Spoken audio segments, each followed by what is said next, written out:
And this webinar today is a collaboration between myself and Elizabeth Bennett, who is the One Room Schoolhouse moderator.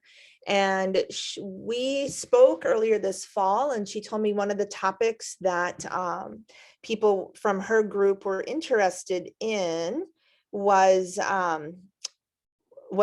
this, and let me come on camera, sorry everyone, was this topic of ACES and Northstar Digital Literacy and how those things might overlap and how the two sets of standards could support each other.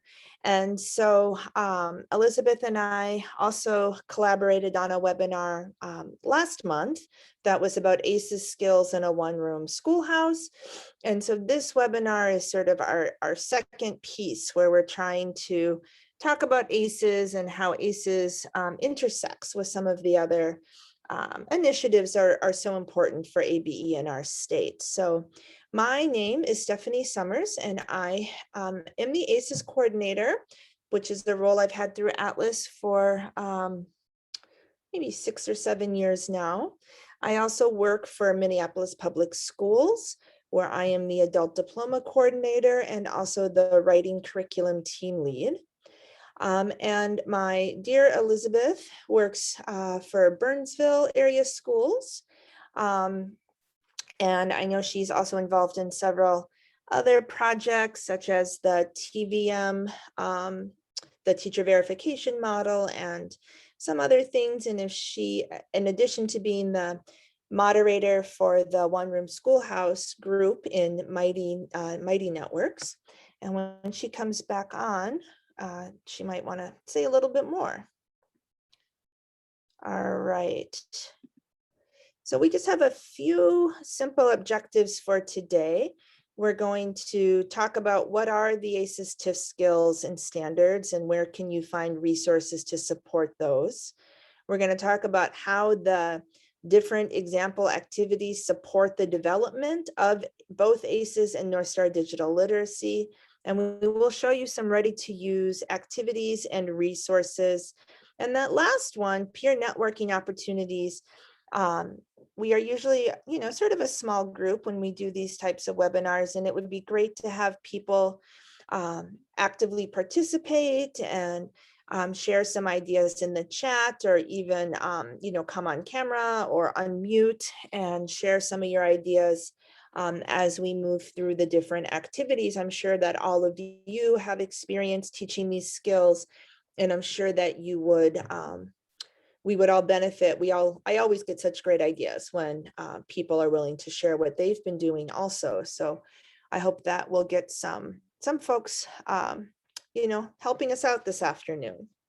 So for anyone who might be new to ABE or ABE in Minnesota, ACES stands for Academic, Career, and Employability Skills. ACES is a project that started around 2013 with Atlas. So it was before CCRS, actually, before we had any content standards. We knew that there was going to be kind of a push to develop some standards for adult education.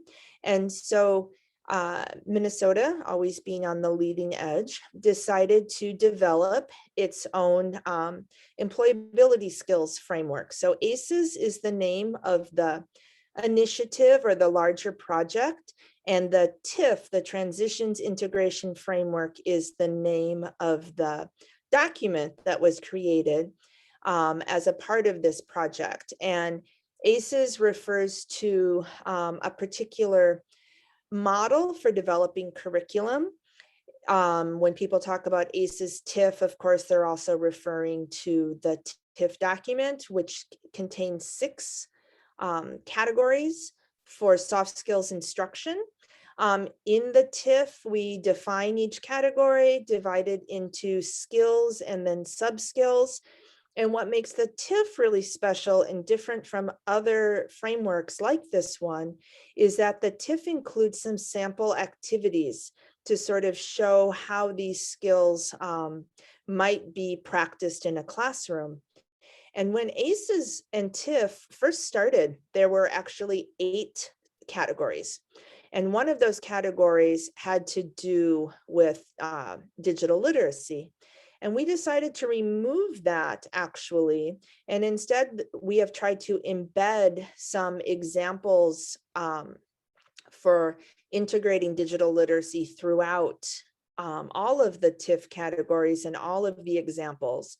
And we'll see that in a few minutes when we look at a page from the TIF, and you'll be able to see some of the example activities there. So just stay tuned for that. The purpose of ACES was to ensure that ABE programs are able to provide effective contextualized instruction, integrating post-secondary education and training readiness, employability skills, and career readiness at all levels. So we are looking for the idea that we can be practicing these skills like self-management or effective communication, even with our beginning level students, and that we can't wait until our learners are sort of working their way up to being advanced ELL students before we start talking about these skills, because there are things we can be doing all throughout our work with our students to help them prepare for their transition to their next steps. All right, and thanks, welcome to those of you who are new. It looks like Zachary's a new to ABE in Minnesota, so it's great that you're here. You found a good resource for getting started. And then, of course, in Minnesota, we have 3 sets of ABE content standards. We have the CCRS, which has been adopted in many programs around the country. And the college and career readiness standards were built off the Common Core. And those really define the academic skills that our learners need. Then we have ACES TIF, and these are the soft skills or professional skills that our learners need. And we really talk a lot about how ACES TIF and CCRS go together.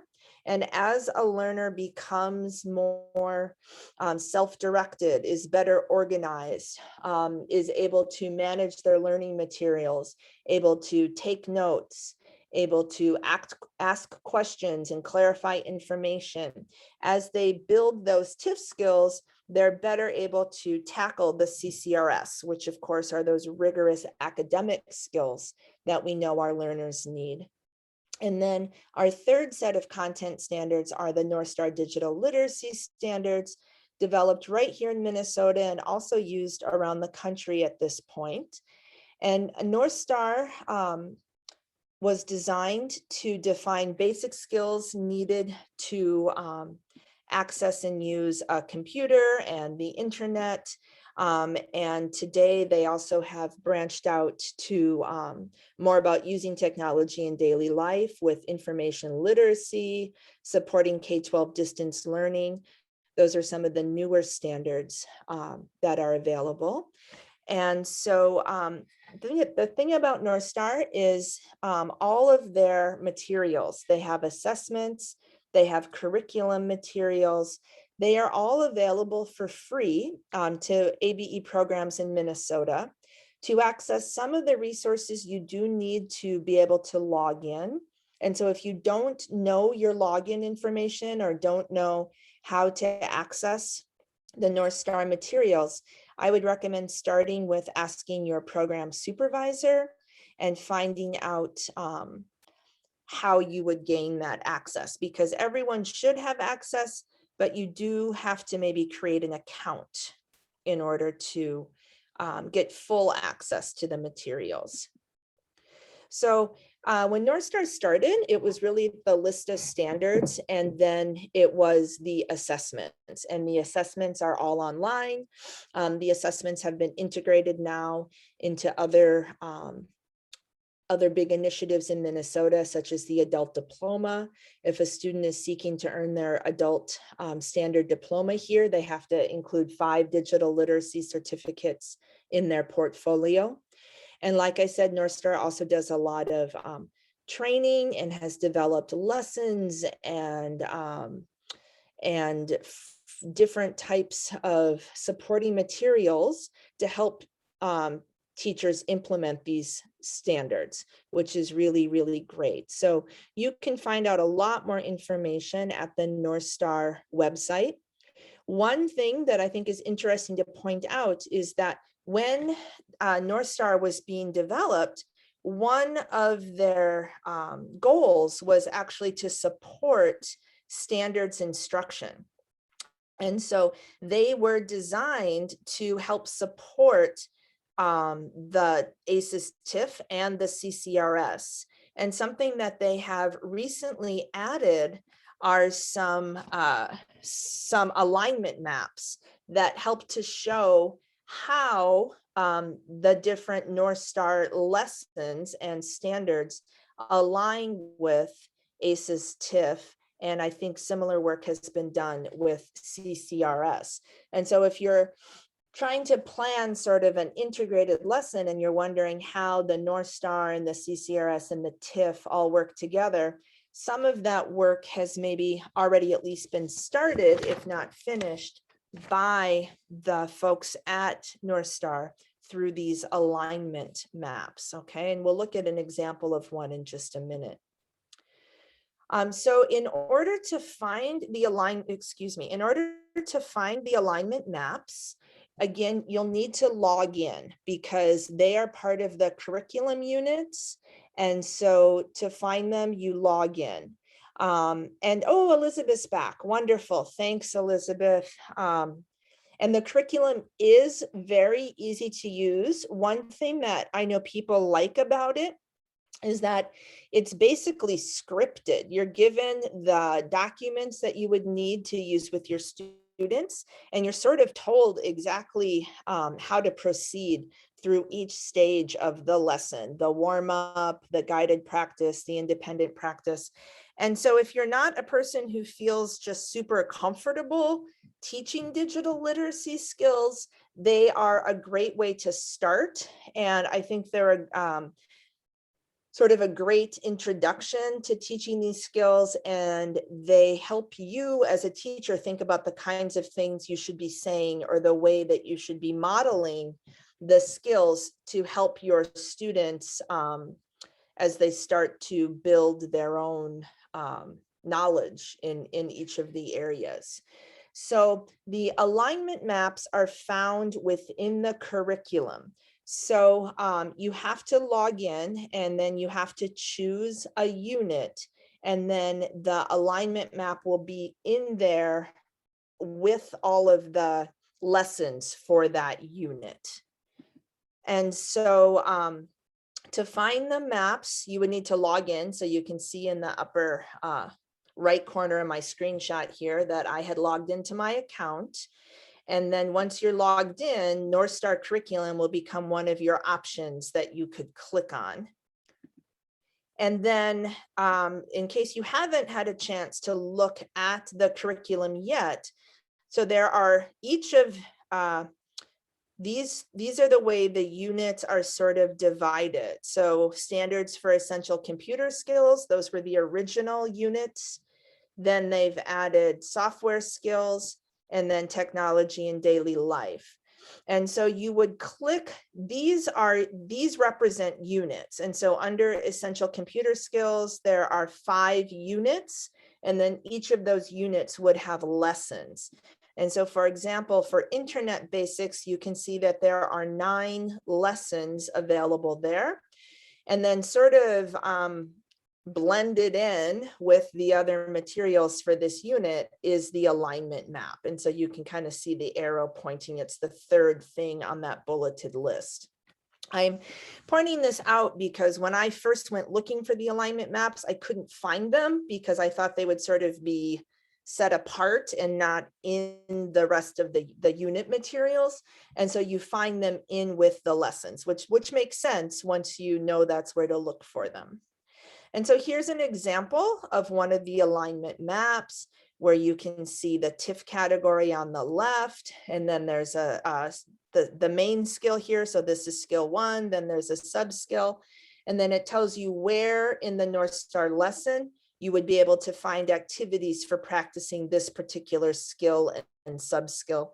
And then the lessons are linked. And so it is a nice resource. And Kristen says she's gone ahead and logged in and that she's looking right now. These are new. I think they were rolled out this fall. I first became aware of them at the fall Still Here, Still Awesome conference.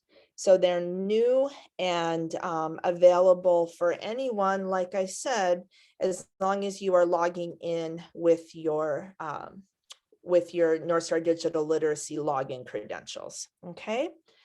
So with that, I am going to turn it back over to Elizabeth. And I'm so glad Elizabeth is here. And Christine I know Christine Kelly, who was the literacy coordinator for Atlas, she has been working on the CCRS side of this project. And I think the overarching goal of the project was to help make the alignment between Northstar and our other sets of content standards even stronger. And Christine was asked to help work on some of the CCRS alignment. And she says the project has been going on since late spring. And so again, I think it was rolled out this fall. All right. I am so happy that Elizabeth is back with us, and I'm going to hand it over to Elizabeth Bennett right now, who is going to talk about our first set of skills, which is self-management. And Elizabeth, you just go ahead and tell me and I'll advance the slides, okay? Perfect. Thank you so much, Stephanie. Absolutely. Yes, so ironically, I'm going to be talking a bit about technology troubleshooting, and my internet just went out before at the beginning of the webinar. All right. And so Stephanie, you're making a face. Is everything okay? Because, no, it was me. I was trying to take myself off video and I think I might have taken you off instead, but that was my face. That was an screwed up face. Sorry. Anyway, everything's good. We're all here. So as Stephanie probably mentioned, the TIF has 6 categories of skills, and we'll be talking about 4 of them today. The first category I'm going to talk about is self-management. Self-management refers to steps, strategies, and skills that individuals can use toward the achievement of goals. Some examples include organizing study materials, setting goals, and monitoring progress. Teaching self-management will prepare learners to succeed in environments where there is little guidance, structure, and monitoring. And this is one of my favorite categories of the TIF because environments where there is little guidance, structure, and monitoring just kind of feels like the whole world right now with COVID and remote learning and distance learning and hybrid and just all the craziness that is going on. So I think all of us need a little support with self-management sometimes. And I did just want to mention also, sometimes people get confused by Northstar because it has a lot of components. There are the assessments, which are probably the best known component. Then there's the curriculum, which is designed to be used by a teacher or a volunteer in a synchronous class. There's also Northstar online learning, which is more of an independent, self-paced learning management system where students can work through lessons independently, asynchronously. And then the fourth part is the actual standards themselves. So the standards are what is tested on the assessments and what the curriculum helps us teach. And I wanted to make sure everyone knows we are now in version 2.0 of the Northstar standards.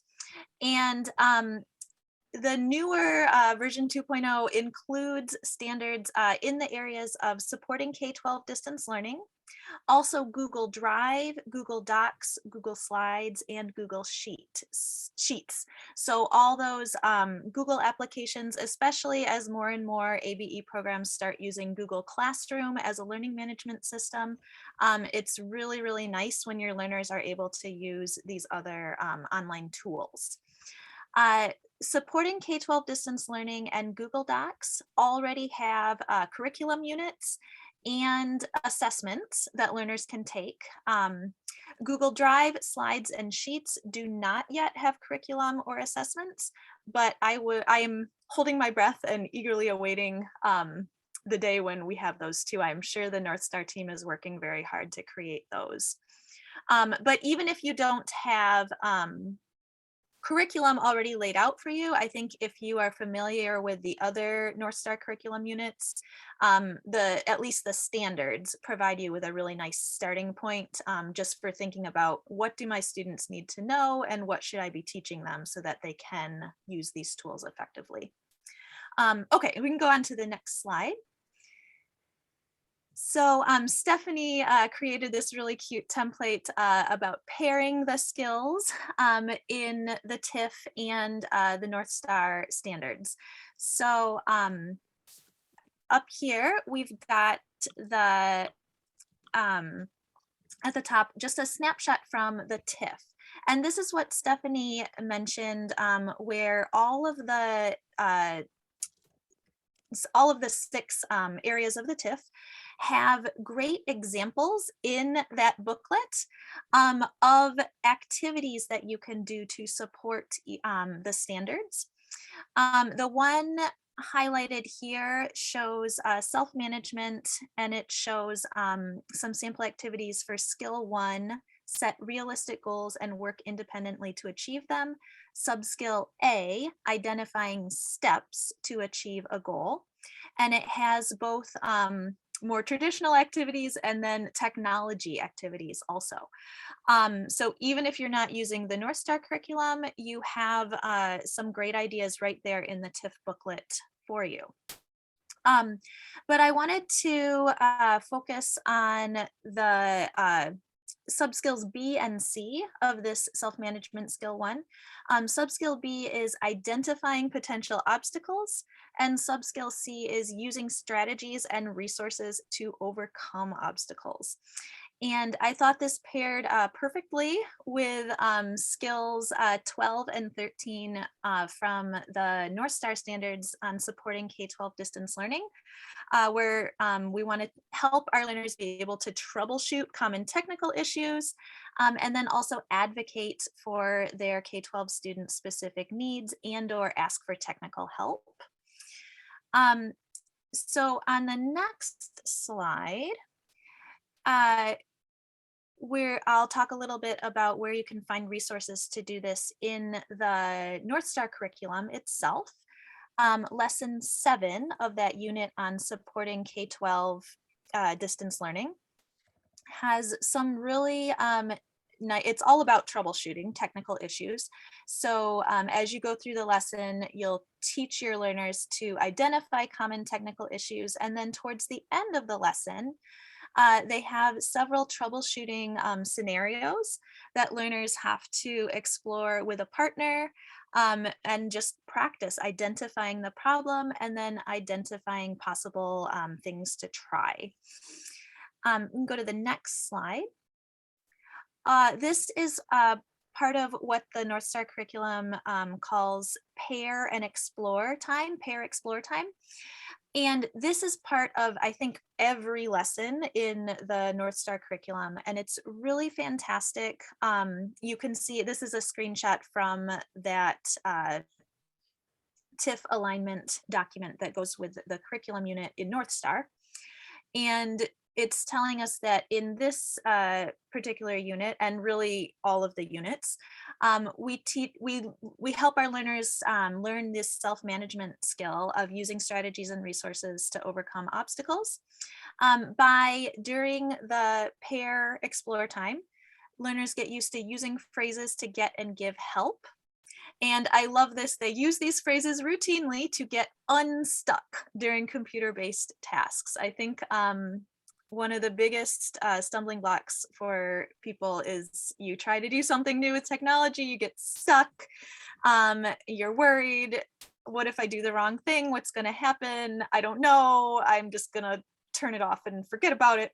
But actually there are ways to get unstuck, and learners are capable of getting themselves unstuck if we teach them the mindset and the just give them opportunities to practice. And so they know you're not going to break anything. So you can undo things if you need to. So there's a beautiful handout that has sentence starters for offering and asking questions and giving suggestions. So I'll show you where to find that on the next slide. When you're logged in and looking at the curriculum in the Northstar portal, you want to click on that link at the top that says Teacher Guide.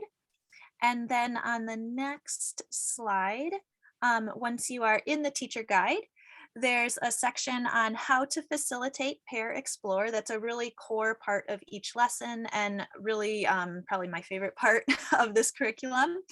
And then there's a lovely handout on asking for and giving suggestions, which I'll show you a screenshot on the next slide.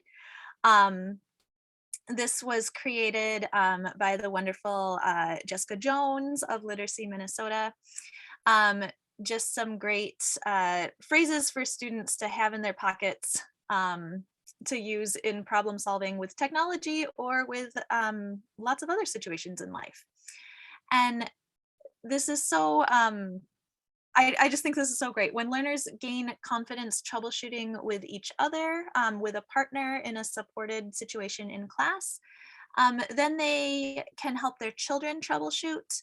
They can have familiar phrases available to them to use when they're contacting a child's teacher. And they can feel more confident, ready to troubleshoot problems on their own. So this entire curriculum, every single lesson, almost, we can think of it as an opportunity to teach these self-management skills of identifying the problem and then brainstorming possible solutions. So we'll go on to the next slide. And I'd like to give you a chance to talk about how do you teach self-management? How do you teach these skills of like trying to figure out what might the problem be and how might we solve it with your learners? You can either share an idea in the chat or raise your hand and we can unmute you if you'd like to talk.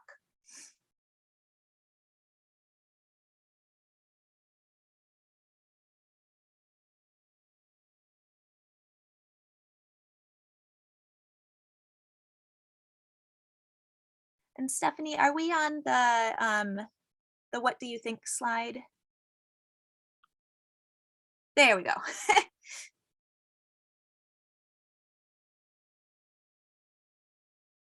I see Heather said in the chat, I used to tell students undo is your new best friend. Yes.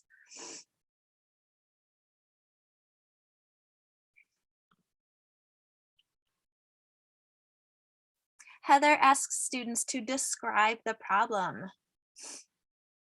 Yeah, I think you can't really solve the problem unless you're able to at least tell what it is or tell something that's going on. Stephanie says, I love hearing students try to help other students in my online class. What's great is if two students are on a phone, for example, they can help each other in a way that I can't being on a laptop.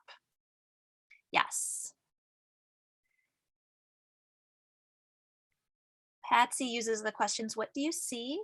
And what have you already tried?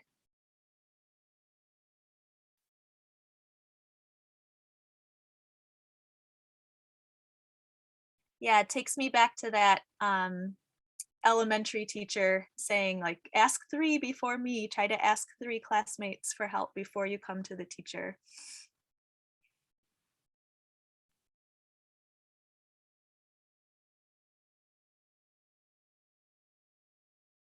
Well, I think, oh, yes, and Stephanie says it might take some time, but teaching students to take screenshots is invaluable. A picture really is worth 1,000 words. Yes, I think especially when you're working remotely and can't necessarily see what's on a student's screen. It's so helpful when a student sends me a screenshot. Yeah, you know, Elizabeth, this is Stephanie, and I remember I'm thinking back to I think last fall's statewide fall conference, which kind of had the theme of teaching and learning at a distance. And I was in a session where Adam Kiefer was talking about how he helps his students learn how to take screenshots, but also teaches them how to search for finding their own answers. So things like, you know, not just how do I take a screenshot on a computer, but how do I take a screenshot on a MacBook, or how can I do X on an iPhone 12. Like, he teaches his students, the more specific you can be in your questioning, the better results you will get. And I think that was really important for me to hear, so that now when I talk to students, I can say, you know, I can even ask some of those questions. Well, what version of a phone are you using, and those kinds of things. And there's some other neat comments in the chat.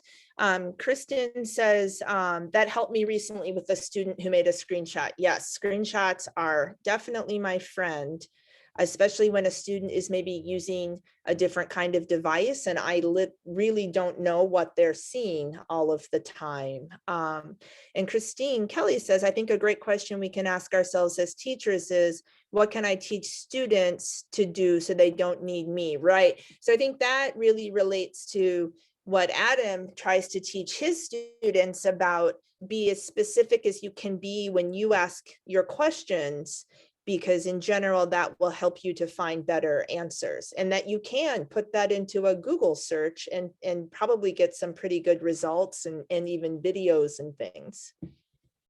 Yeah. Okay, so Elizabeth, thank you so much for getting us started and talking about the category of self-management. And now I am going to talk about critical thinking skills, which is another category from the TIF.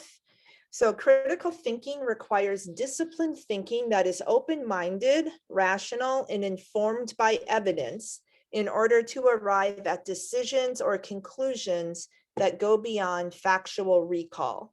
In ABE classrooms, critical thinking skills involve actively applying thinking strategies that range from analyzing relationships between components to drawing conclusions from a variety of data.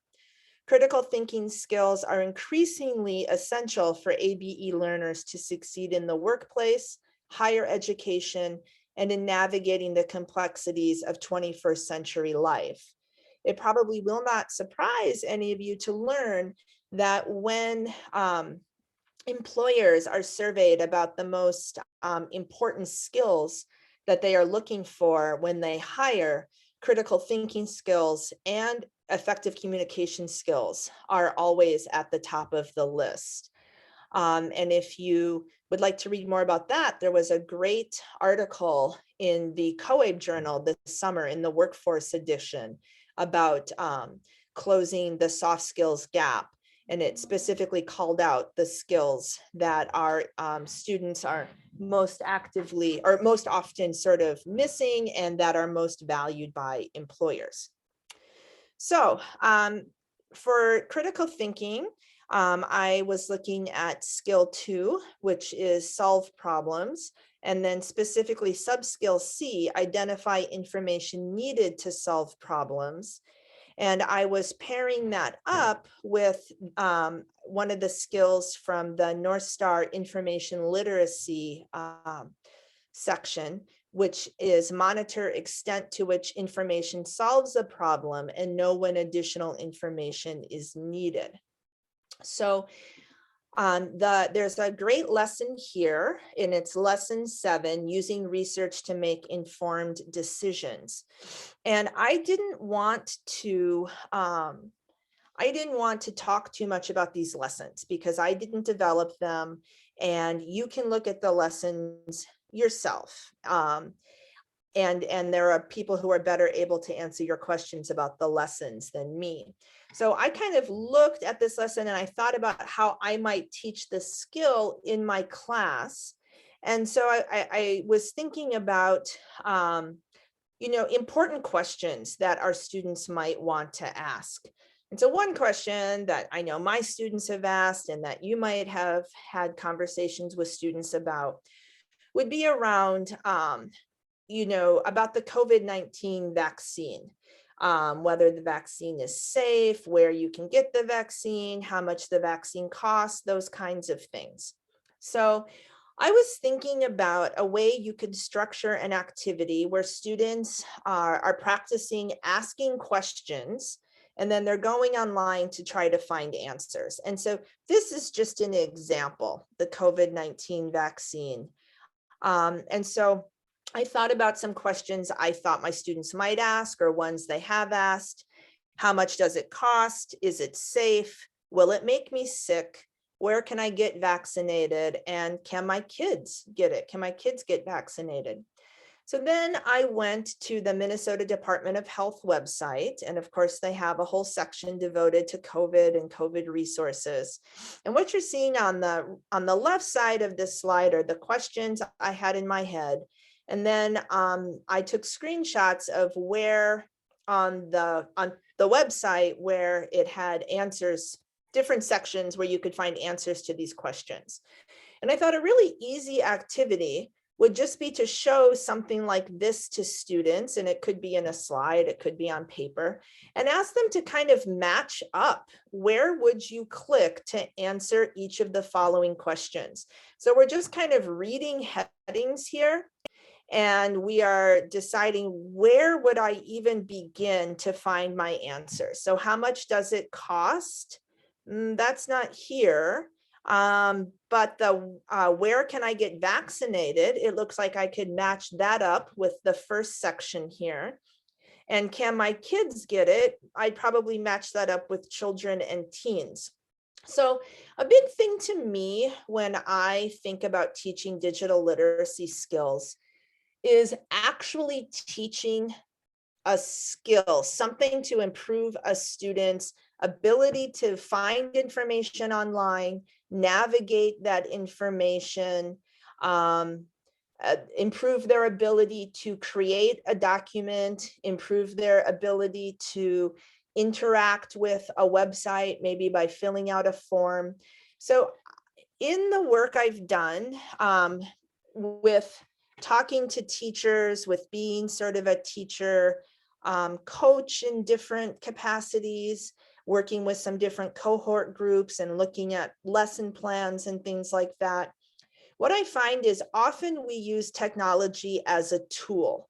So for example, I'm a writing teacher. We do a lot of writing in my classes, of making paragraphs and essays.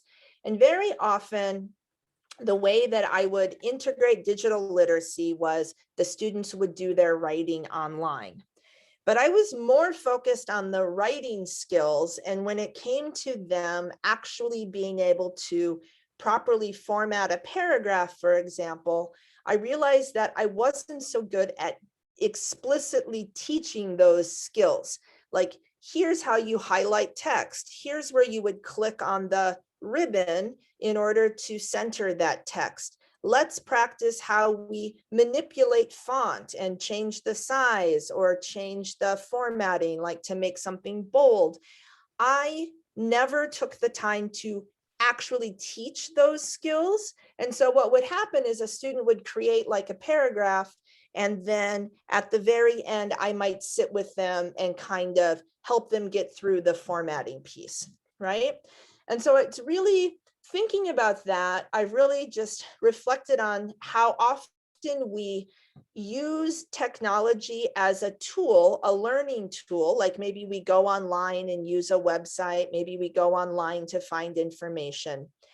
But it's really important, I think, to actually teach students how to get better at being online or using technology. And so that's where I started thinking about things like just understanding that a website, for example, has a landing page, and then there's some sort of organization, and within the the Minnesota Department of Health website, there are many different sections. And then even within the COVID section, I have these different areas. And if I were to click on this, arrows over on the right side of the screen, these are going to be drop downs. All of that kind of stuff is really, really important and needs to be explicitly taught. And so activities like this, where you're basically looking at a website and talking about the features, I've come to feel are kind of really valuable. And so again, this is just a really simple activity. I'm looking at the website. I have some questions. I'm matching up where I might find my answers. Here's another section. How much does it cost, for example, would be under the cost and insurance right here. And then after the vaccine, like the vaccine side effects might match up with the will it make me sick, possibly also the is it safe, the is it safe question. And so I think this to me is an activity that really pairs a lot of different skills. If we wanted to get at writing and language, having students create questions for a critical thinking piece, it is what are my questions? How do I phrase those questions to get the best answers? And then when I look at my source for finding those answers, did I really answer the question, right? Because if I read the section about vaccine side effects and it doesn't really help me to know whether or not I'll be sick, then I need to look again to find more information because my question isn't answered. And that's part of critical thinking, is knowing when I have all the information I need to solve a problem or answer a question. And so this is one simple activity I think gets at finding and evaluating information and helping to understand whether or not the information provided really does help me to solve my problem or answer my question. And Christine says, me too, Stephanie. It's not just about assigning tasks that use digital literacy skills. It's about how we are explicitly teaching those skills. Absolutely. So important. So then at the end of it, I might have my students reflect and ask themselves, were all of my questions answered? Do I have the information that I need to make an informed decision? What are my next steps? And so this activity was one that I designed. It is similar to the activity in the Northstar lesson plan, but I kind of wanted to show you how maybe once you look at the activity, you can really make it your own, and you can adapt the lesson and make it a little bit different. What's great about the lessons is they provide you with a wonderful starting place, and they help you to identify maybe some of the talking points and the explicit or direct instruction you'll need around the digital literacy skills. But then it kind of allows you to make it your own. And that's kind of what I did here, was I decided a question I thought my students might have and how we might engage in, a small amount of online research. Okay. And then another example from critical thinking is critical thinking skill 3, use information to draw conclusions and make informed decisions. And subskill C is evaluate the quality and validity of information. And we know this is so important in the area of fake news, to be able to make those distinctions. And so luckily, Northstar has identified this as an important skill, determine the quality of information by identifying bias, assessing the reliability of sources, and identifying the impact of context. And the lesson is lesson 5 from information literacy, evaluating resources for bias and reliability. Okay. And you can see here how great this is. It tells you, say to learners. right? Here are some questions you can ask during your warm-up. Really simple and clear and easy to follow. And again, having something like this, I think really provides a confidence boost, especially if you don't always teach these kinds of digital literacy skills in this explicit way. So I wanted to share a couple of other resources. Again, not wanting to reinvent the wheel, you can look at the wonderful Northstar Curriculum. Some other resources around this topic come from the Newseum. So the Newseum was a physical museum located in Washington, D.C., but they closed in 2019 due to funding, and they decided to just keep their online presence. So today they exist as a robust online resource dedicated to strengthening civil society through First Amendment and media literacy education. And they have a really robust collection of free lessons and materials that you can use to teach these topics. You do have to create a free user account, but it doesn't really ask you for that much information. It's basically a username and password that you'll need to create. And so I kind of paired these two because I like to show, if you're like me sometimes, and I think like a lot of our learners, sometimes it helps to get the same information in a few different ways. So on the left, you'll see from the Newseum website, the acronym that they use for helping students to identify junk news or misinformation, and they use the acronym ESCAPE, and the E stands for evidence, and then I think the S is source, and it goes on, and they have practice materials. Their lesson plans are really nice and complete. All of the worksheets and things that you would need are included. In Northstar, in their lessons, they use a slightly different acronym, ADAM, and we direct our students to look at the age of the website, the depth of information, the author, and money. Follow the money. Who pays for this website, and what might their hidden agenda be? So two different frameworks. I think they really complement each other. And so it would be about looking at the resources and deciding which ones you are more comfortable with using. This is another one of the lessons from the website. Once the students are introduced to that ESCAPE acronym, this particular lesson helps them look at slanted facts and slippery numbers, and the context is the gender pay gap myth. So is it a myth that there's a gender pay gap? And you can see here the full acronym is evidence, source, context, audience, purpose, and execution. So this is a little bit of a higher level lesson plan, really would be wonderful for our HSE students. And it's great to have stuff all ready to go and just download.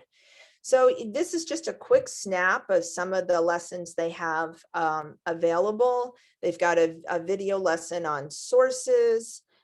This is that slanted facts and slippery numbers. They have a lesson plan to help students determine if a story is share worthy, which again has to do with identifying the validity and credibility of what information is being presented. So with that, I will pause for a moment and ask if you have any questions about ACES, TIFF, and Northstar and how you might use them together to build some critical thinking skills. Lots of great stuff there around doing research and finding information online. And if you have any activities or resources you've tried, I'd love to hear from you. Christine says that, I'm guessing she means Newseum is a cool site and that she didn't know about it. Yeah, it is a really great site, and I really appreciate when content that is really high quality, they are able to keep it free. And so far, nothing on that site that I could find was behind a paywall. And so that's really important, I think. So we will keep it moving. If you have comments, please do share them. We love listening and learning from each other. Oh, yeah. And Heather points out the lessons lend themselves, yeah, to online security. Yes, I do believe that they have some lessons. And I know there are a lot of other lessons out there around teaching our students about their digital footprint and how what they put out into cyberspace kind of remains out there. Also about when they should and should not share personal information, to avoid things like phishing schemes and that kind of thing. There's some great lessons about that too, both in Northstar and I know Common Sense Media has some lessons about that and other great sources. So excellent. All right. I am going to hand it back over to Elizabeth, who's going to talk about effective communication. Thank you. Effective communication, as defined in the TIF, is a two-way process between individuals of diverse backgrounds. Information is mutually understood as intended. This can include speaking, writing, and all forms of nonverbal communication. And I won't read all of this to you, but it's there in the TIF for you. And I just think it's great that the TIF does explicitly list digital and technology, uses of technology for communication. So we'll go ahead to the next slide, where I picked effective communication skill 3, utilize a variety of technologies for communication. And subskill A, evaluate and use appropriate technology tools for clear and meaningful interactions to suit purpose and audience, which pairs really nicely with the Northstar Digital Literacy standards on using email, especially skills 5 and 6. So create and send an email, including recipient address, subject, and message. And skill 6, open and reply to an email. I don't know about you, but my school district is using school district email accounts this year. So we have had to onboard all of our learners and get them to use not just an email address that they might have already had, but a new email address and a new login system and just lots of new things. So a lot of skills involved. In the Northstar curriculum, we'll go ahead to the next slide. There's an entire unit on email. And I really liked lesson 2, specifically on email addresses, because as I've been teaching all my learners to use their email, there are just so many things that can go wrong when people are trying to type the email addresses and passwords to log into their accounts. There's a lot of learning that needs to happen for just to do something that a lot of us might take for granted. But people who have less experience with digital literacy really need to be explicitly taught how to type an email address, because it won't work if you do it incorrectly. And I like that this lesson teaches not just how to type an email address, but also goes into the difference between an email address and a website address. They have some similarities, but they also have differences. And if you get them mixed up, you won't be able to accomplish what you want to accomplish.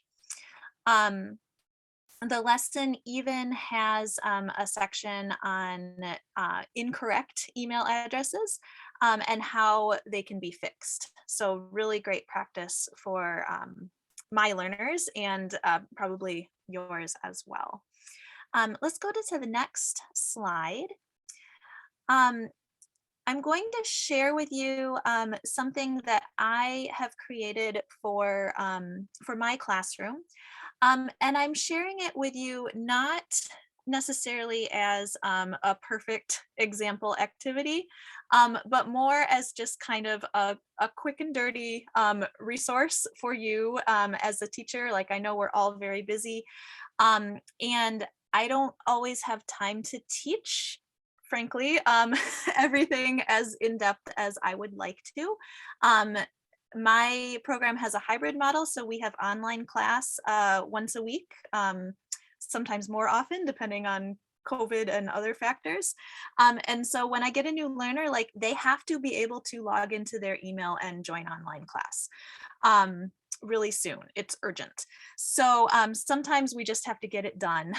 And Stephanie, if you're able, could you click on the link either in the presentation notes, or the just that hyperlink right on the slide should take us to it, and I can sort of talk through this document? Yeah, you're not seeing it yet, right? I think I have to Correct. okay, I think I actually have to stop sharing what I was sharing before and share this. So hold on just a second. Sure thing. And I think this works. Yes, there it is. Okay. Okay. So the first page is just kind of an instruction page to you. There's no need to request edit access for this. You'll get the link in a minute, but you can just make a copy and then modify it however you would like, either in your Google account or in Microsoft Word or some other, whatever program you use. So you can scroll down to the next page, Stephanie. So this page, this is when you have really great volunteers who are comfortable teaching digital literacy skills, or at least showing students what to do on their phones or on a Chromebook. I've had a volunteer who was able to pull out new students and go through setting up their email with them. But I don't always have that luxury, but this is just some instructions you can give them if you want. And then the next page is actually what I would give to students. I give them just a really simple checklist. I want to make sure everyone has the technology that they need for online class. A lot of my students do use their phones, but I encourage them to borrow a school computer if they don't have a computer, because it is just much easier when they have their own computer. And then, but I do also want them to have the Gmail to access their school email if needed. So we can keep going. And then on the bottom of the page, ideally beforehand, I would have that all filled out before I gave it to the learner, just with their username and login information. And then the next few pages are really the key part. Instead of just click, click, click, click, click, like this is where you do it. I think it's really important to make learners slow down a little bit and understand the full address versus the username, which is just the first part before the @ sign, versus the password. I don't know about your school district emails, but ours do this funky thing where you log in on the Gmail screen and then it takes you to this other rapid identity place where you have to type in just the username. It will not work if you type the entire email address. So just the username and then just the password. So they really do have to know the difference between all three of those things.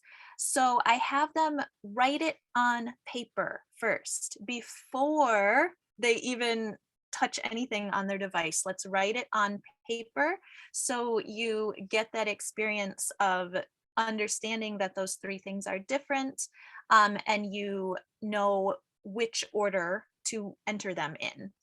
And then once you finally get all logged in, you need to know where to get to your email, where to get to Google Classroom.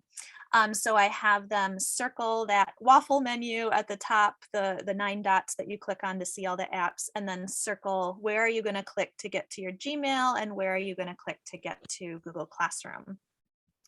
And then that third page is actually looking at an example email inbox. Like Stephanie and Christine had mentioned before, or Heather, I'm sorry, whoever had mentioned searching. Searching is so important.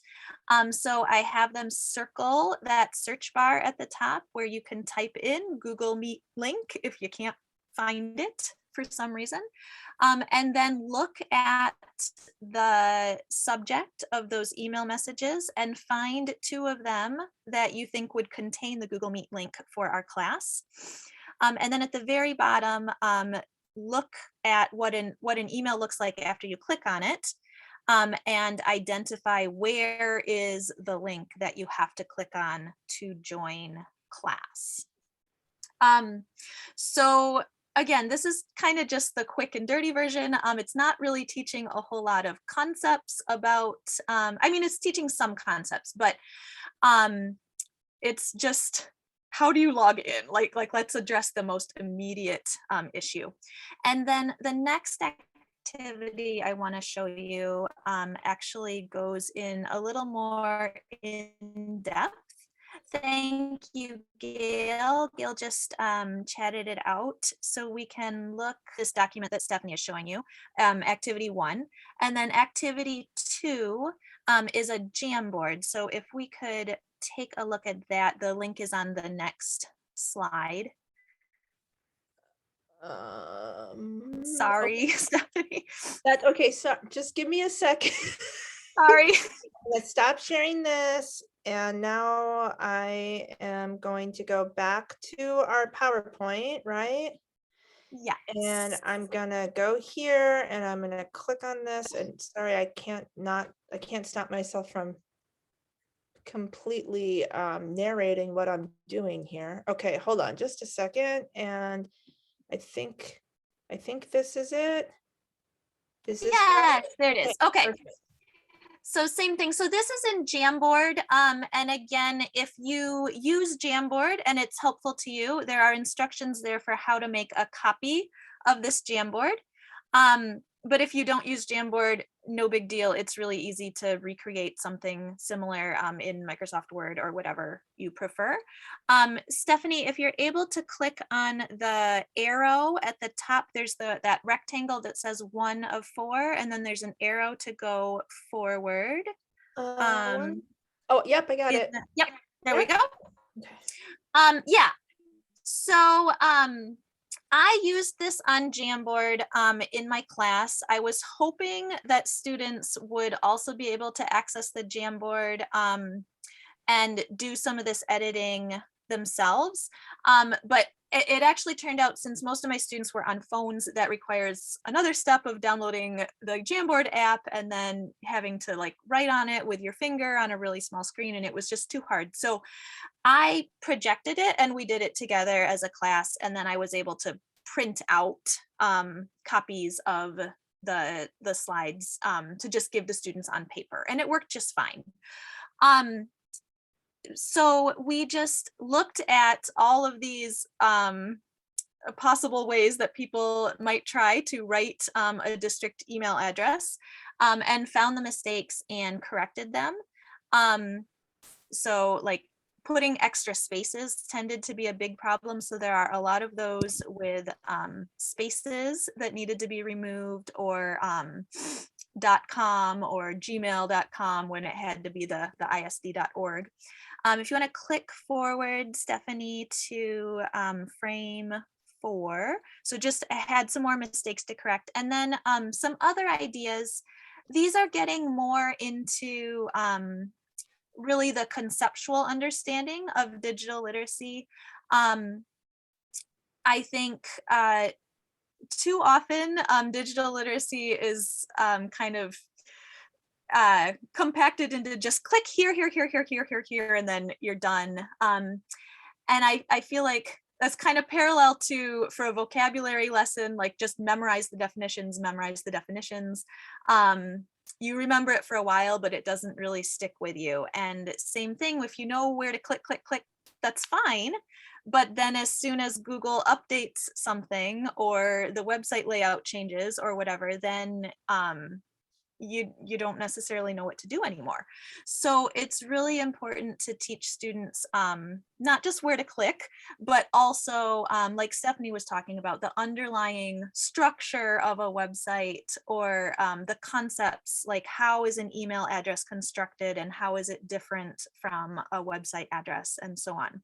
So one idea is to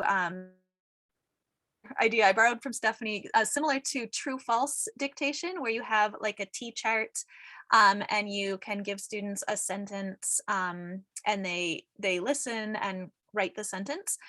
You could do 2-column dictation, but students are deciding, is it a school email address or someone's personal email address?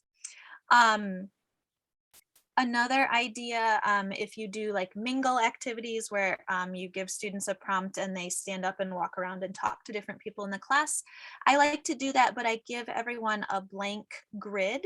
And so not only are they talking, but they're also writing down answers that they receive from their classmates.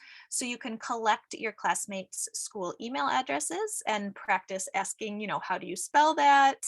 I write it down. Is this correct? Can you verify that that's actually correct? Because if I got it wrong, it's not going to work when I try to send you a message. I also like word sort activities. So you could have students sort things by, is this a username? Is this a password? Is this a complete email address? Is this a website? Another word sort idea would be parts of an email. So, what goes in the to field, what goes in the subject field, what would be an appropriate greeting for an email, what would be an appropriate closing. So just a few more ideas to really get more beyond the click, click, click, click, click, and into the concepts underlying how we use email. So thank you for all the clicking, Stephanie. And I would love to hear, if we have time, how you have taught email or other digital communication skills using TIFF and or Northstar in your rooms, your classes. Yes, while we're waiting, giving people a minute to maybe write in the chat, I just loved everything about what you just shared, Elizabeth. And in Minneapolis, all of our email addresses are first name dot last name. And I don't know how many times a student has insisted they emailed me, and when we look, they didn't get the dot in there, and just how detail oriented you need to be when doing email. And then even with higher level students, in my writing class last year, students would send me an email and put the entire email in the subject line. And, teaching them the subject line is sort of just an introduction, and then the rest of it goes in the body, right? So teaching those skills is so important, and not just for low-level students, but for everyone. Oh, yep. And then Heather says, in our program, we have an email protocol for our students. So when we help students create new emails for school, it's the first 2 letters of their first name, the first 3 letters of their last name, and then their ID number from SID. So Heather teaches her students first 2, then 3, then ID, to help students remember that. Which is fun. Everyone loves a rhyme, right? That's awesome. Who else has something maybe to share about how they work with their students on emailing? Kristen says, I had a grammar activity with Jamboard last week and realized that I needed to break down the various skills in Jamboard itself. So today I just worked on a simple activity on how to use the sticky notes of Jamboard. Next time we will work on the text box. Yeah, I mean, I didn't think I'd have to be teaching my students that there's a difference between the subject line in an email and the body of an email. And I guess it's through using this technology that we sometimes learn where our students' trouble areas are. And Heather says that's how she remembers um, our email protocol. Yep, we have to break it down. Yeah, things that we think are maybe known or intuitive are not so intuitive sometimes. And I think a great benefit of practicing these skills in class with our learners is we get to see where they stumble. And so I really did like that idea of giving students something to do on paper first, because if we do it with them in class, then we know that they're prepared if we have to pivot to remote instruction, for example. And Christine says she's had to review writing emails for her GED and DevEd college students. Yeah, so yeah, excellent, excellent. Thank you so much for sharing those awesome lesson plans, Elizabeth. That was really cool. My I loved pleasure. that. All right, I am gonna take us home here with our fourth category from the TIF, which is developing a future pathway. And I won't read this definition. In a nutshell, developing a future pathway has to do with helping our students identify what next steps they want to take, and then identifying how they're going to get there. So they're looking at their own skills and interests, and they are learning what steps they would have to complete in order to move along their pathway and reach their goals. Kristen says, I want to do similar lessons with email addresses in Google Docs, like Elizabeth mentioned. Yeah, that's great. That is really great. Okay, so one thing I wanted to point out is there are some lessons that were developed back a few years ago when we were rolling out ACES TIF. We had some webinars, we made some videos, and we actually developed lesson plans, a sample lesson plan for each TIF category. And the developing a future pathway lesson plans were actually worked on by myself and my Minneapolis friend and colleague, Heather Turngren, who I know is on this webinar today.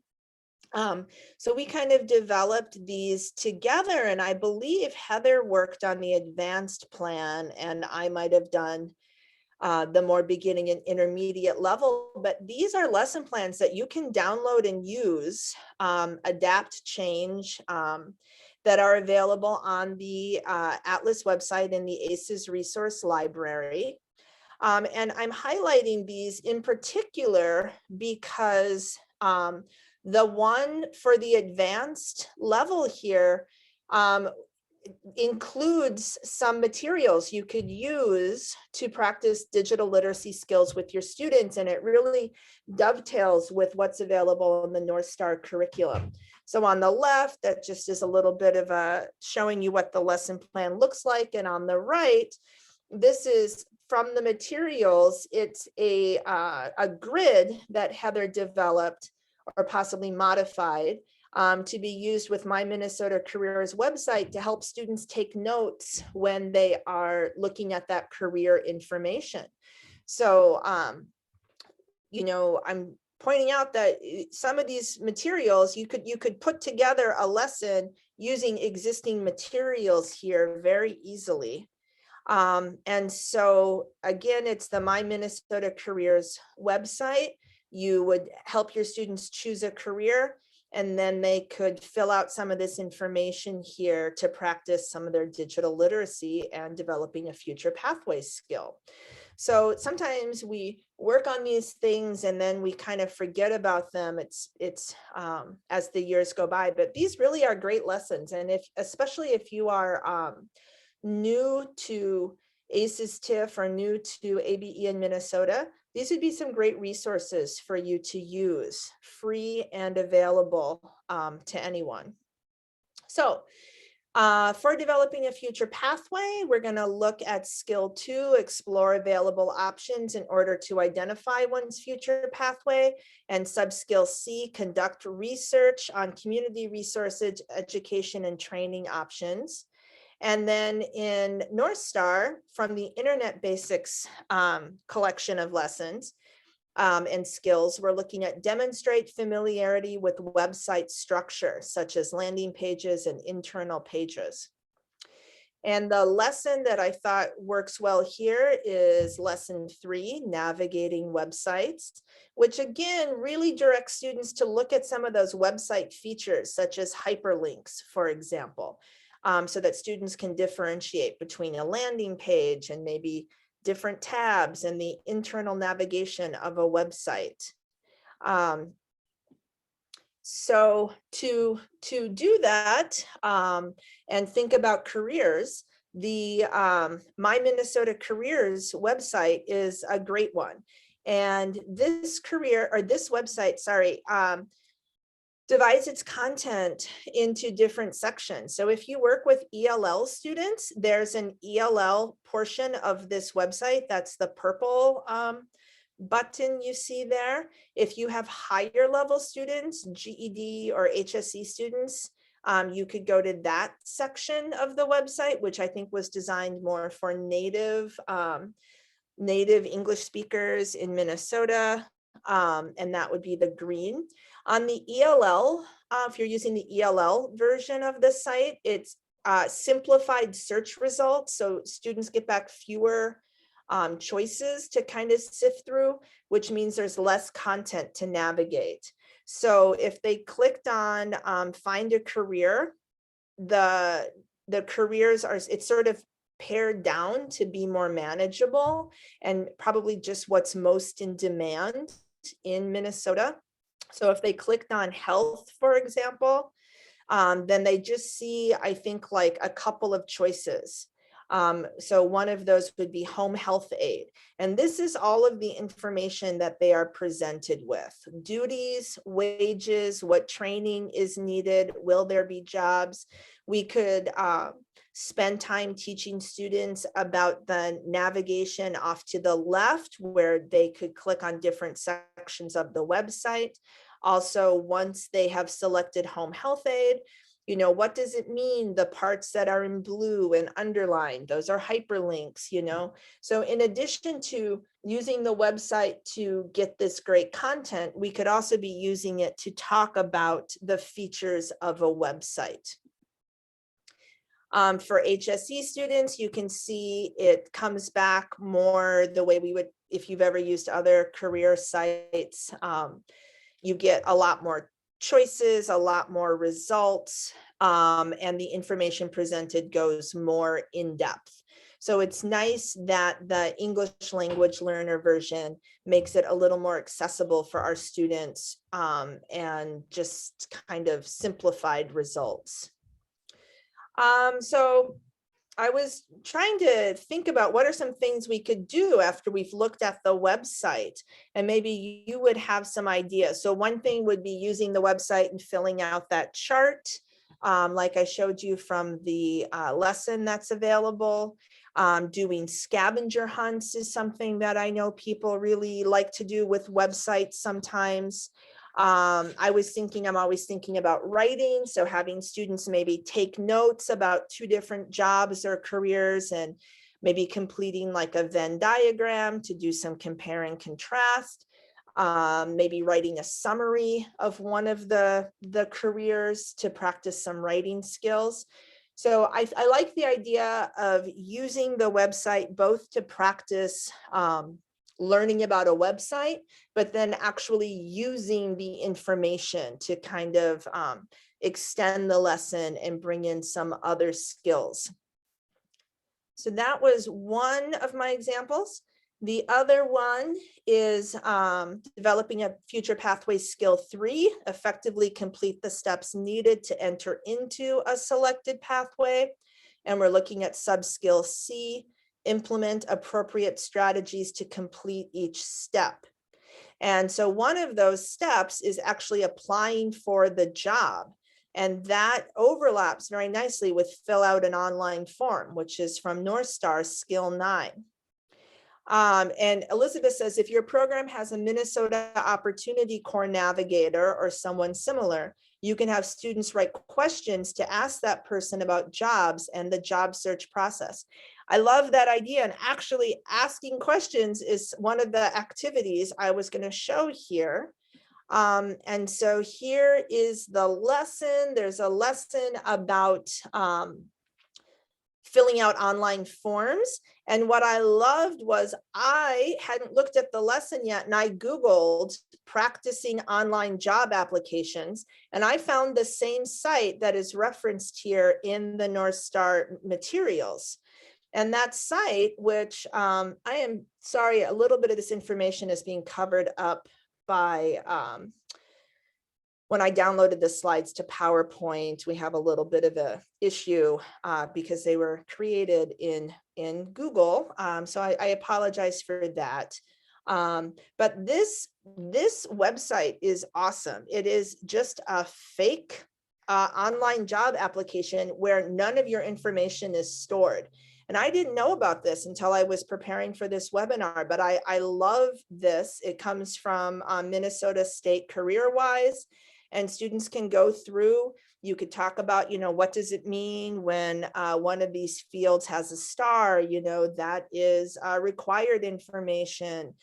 And I think there's so much great stuff that can be done just talking about what you see here as a class, and then having your students practice completing the form. So I tried to think about using this with different levels of students. If it's beginning level students, you might just ask them, like Elizabeth kind of pointed out in some of her lessons, where certain information should go and asking them to point or circle.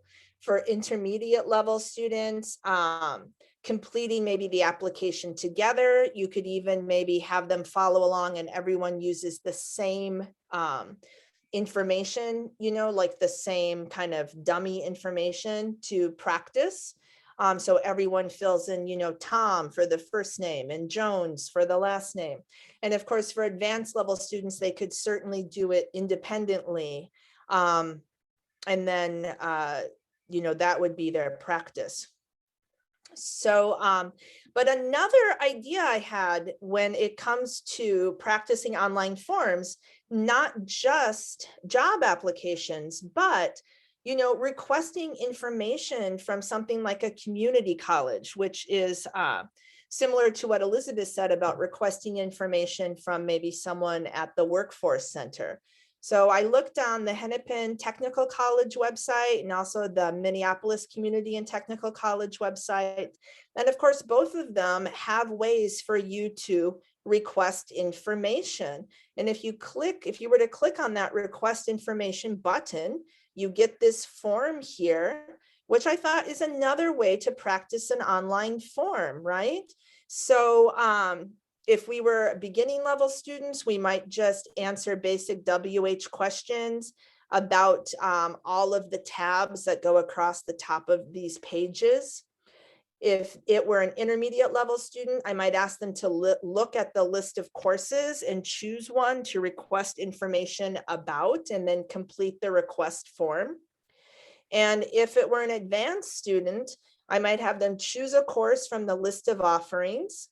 There are some videos available, so they could watch a video and then take notes, and then use the ask a question web form to ask one question that you have about the course or program. And so I was thinking of just some ways to get some authentic practice in here. These kinds of activities are in general fairly low prep, as long as you first go out and kind of look at the website and explore it a little bit so you know how it works. But very easy to find these requests for information forms, and an easy way to give an authentic purpose for students to use their email or use a form and then check their email for the response. So here, just a few of those things. Again, the requesting information, where would you find the courses under future students, degrees and programs. And this dental assistant is an example of one of the videos available on the Hennepin Tech website that a student could watch and learn from. All right, so that is it for developing a future pathway. Some kind of quick activities that you could do in class. And I like these activities because I think they could take just a little bit of time just to look at the website and talk about it, or more time if you actually give students a specific task to complete when they're interacting with the website information. All right, we are getting to the end of our webinar, and a couple of reminders here. Read your newsletter. And if you don't get the Minnesota ABE Connect newsletter, you can sign up from the Atlas website. It comes out every Tuesday. It's a great resource with articles and information about upcoming Atlas events. And Tamara, thank you. You guys, this was awesome. I had no idea about TIFs. On information overload, I have to sign off. Okay. Yeah, and just so everyone knows, you will get an email, a PDF version of the PowerPoint that will be sent to you by Gail, and all of the links should be in there. Okay. You can also remember that on Mighty Networks, there's a one-room Schoolhouse group. ACES TIF doesn't have its own group. It is a tag. And so when I post things that might be of interest to those who want to know more about ACES TIF or transitions instruction, I tag it with the ACES TIF tag. And we will be sharing the link to the recording of this webinar there, which would be another way to catch up on anything you might have missed. Yep, so here you go. You can search by the ACES TIF topic tag and find information that way too on Mighty Networks. And then, oh, sorry again, some of my stuff is a little bit wonky here, but you get the idea. The next big, really big Atlas event is the Language and Literacy Institute, which is Thursday and Friday, January 27th and 28th. You can register for any and all Atlas events by going to their events page on the website. Okay. And thank you everyone who's posted some nice comments in the chat. I hope you did find this useful. You can of course reach out to Elizabeth or I with any questions, and we'd be happy to get back to you. So thank you, Elizabeth. You are great to collaborate with, and I don't say that lightly, and I have really enjoyed working with you. So thanks so much. And thank you all for joining us, and stay warm and have a great afternoon. Thank you. Great. A big thank you to Stephanie and Elizabeth. We'll go ahead and stop the recording.